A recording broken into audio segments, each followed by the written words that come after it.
Good morning.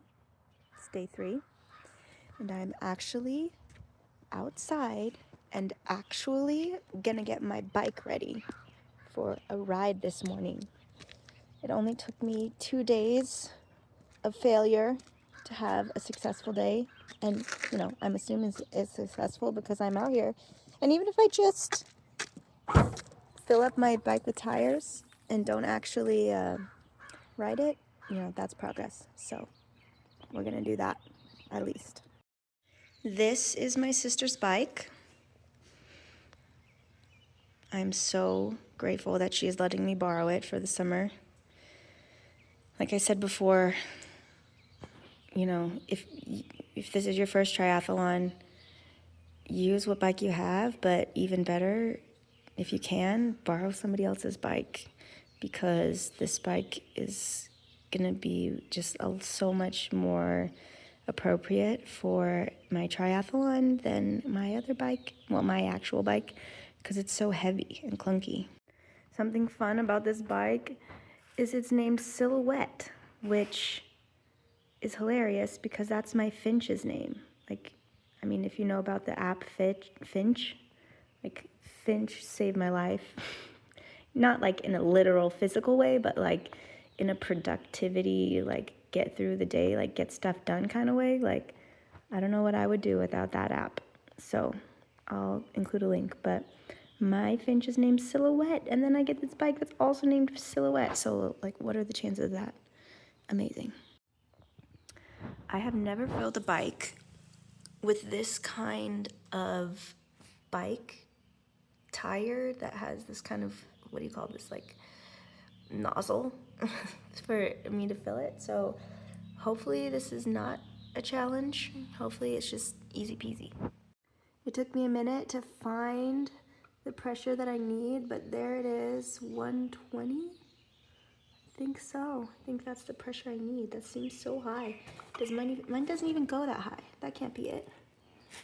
Where is it?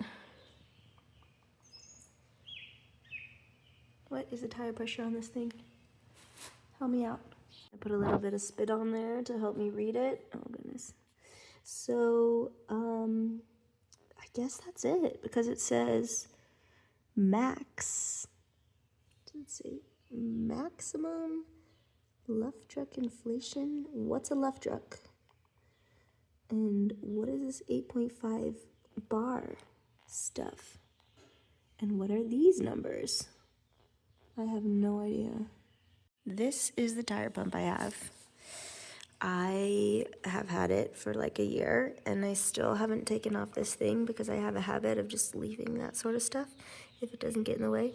But it does have 2 different types of little things. What are they called? It does have 2 different types of these, so that's the one I needed, and it just popped right on there, no problemo. I bought this one that has a gauge on it because I have a really hard time with those little tire gauges, popping them on and off. I always end up losing a lot of air, and maybe it's not as much air as I think, but it stresses me out. So I like having this gauge on here. And apparently it does balls too. That's good news, because I couldn't find my ball pump. So there's a little piece in here for, look at that. I feel bad because I just bought my husband a loose soccer ball, and it just was sitting there deflated for a week because we didn't know where the ball pump was, and I could have just pumped it right up with this thing that was in the back of my car. Anyways, so cool. Now I'm gonna try to fill it up. Hopefully it's not too hard. Like I said, so this only goes up to 100. So I'm just gonna take it up to 100 or less. Maybe I don't need it that high. It says 120 max, but I'm not interested in risking. There's enough risk involved already. I don't need to risk a pop of a tire. So I guess not as easy as I thought, because this was not on securely, and it was just getting some. Oh, there we go. That's a huge difference. That's a lot harder to push. And look how fast it's filling up. Oh my gosh. Okay. Gotta use both hands for this. Okay, I didn't know about this, so maybe it's worth knowing, maybe you need to know this. But you gotta twist this little thing open before you try to pump it. Good tip for the novice. Also, make sure you close it when you're done. Oh my gosh, I feel like such an idiot. But this is good. This is good because I am making progress. Okay, this time I made sure to open it, and I tried to push this down really far before I stabilized it here. And we'll see if I have an easier time pumping it this time. All right, it's 9:30, 9:37, but I have to pick up my daughter at 11. So maybe I will bike for about an hour, see where it takes me, see how it goes. I thought that I left my helmet here in the garage, but it is nowhere to be found. So I'm gonna ride without a helmet, and I am so sorry. I am in the country, and so lots of people ride without helmets, but I don't even know what the penalty is. Like, if a cop, is there like a ticket, a fine, you go to jail? I don't know, like, what would happen if a cop did find me. I am pretty strict. I like following rules.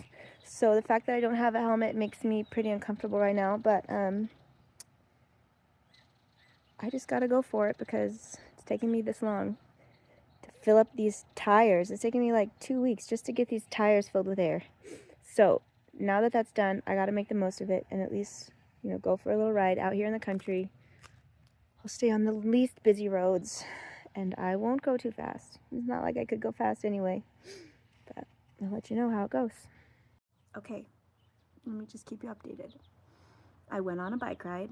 It was about 8 miles and I did it for about 30 minutes. I had planned on going longer, but I was worried about timing with picking up my daughter, and also I did not have a helmet, so that was kind of making me nervous. Some of the cars were getting a little bit close, and I was kind of like close to like a lot of ditches, like canals and stuff. So I was like, if I fall over, like I could get seriously hurt. So I was starting to get a little nervous without my helmet.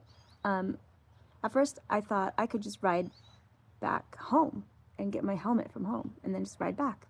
And I had enough time for that, but as I was getting about like 3/4 of the way there, I realized I did not bring my keys with me on my little bike ride. So I had to, like, there was no point in going all the way home, and being without a helmet was making me nervous, and I knew that the farther I went, I would just get into more and more traffic with cars. So I decided to come back, and on my way back, my sister called, so I answered the phone and had a nice little chat.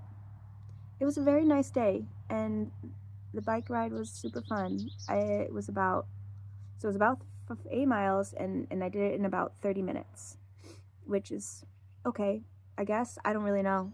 I've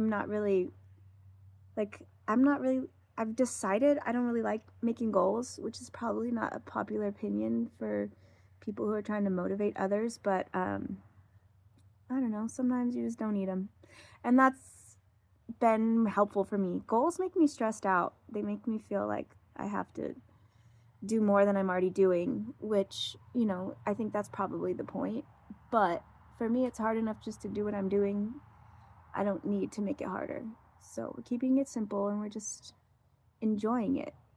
Something that made it fun was the birds. There's so many beautiful birds out there. And also, there were a lot of random potatoes. I guess I'm in Idaho. There were like, I don't know, so many, probably like 80 throughout my whole bike ride that I had to just kind of like snake around because they're just random potatoes must have fallen off somebody's truck or something. Although most of them looked pretty rotten, so I don't know. Did people do that? They like sort potatoes while the truck is driving and throw out just the bad ones? I don't know. A couple of them looked totally fine, but